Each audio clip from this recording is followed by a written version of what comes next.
Morning বন্ধুরা, শুভ সকাল। সবাই ভালো আছো? আমিও ভালো আছি। দেখো, একটা ছোট্ট রিলস নিয়ে চলে আসলাম। এই সকাল সকাল রান্না করছি, তাই আমি ভাবলাম তোমাদের দেখিনি। কি আর রান্না করবো, এদিকে সকালের টিফিন রুটি আর ভাজা।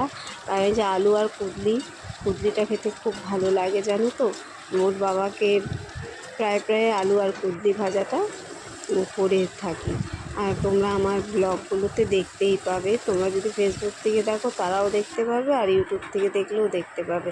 আর এইদিকে দেখো, আমি রুটি বেলতে বসে গেছি। একা হাতে তো সকালবেলা প্রচণ্ড তাড়াহুড়া থাকে, কারণ ওর বাবাকে আবার চা আর পাউরুটি ছেঁকে বাটার দিয়ে দিতে হবে। আর এদিকে আমার রুটিটাও অতক্ষণে হয়ে আসলো। এবার রুটিটা নামিয়ে এবার আমি চা আর ব্রেডটা আমি ভালো করে ছেঁকে ওর বাবাকে দিয়ে দেবো। ওর বাবাকেও চা আর রুটিটা দিয়ে দেবো, তারপরে আমিও বসে পড়বো দুটো রুটি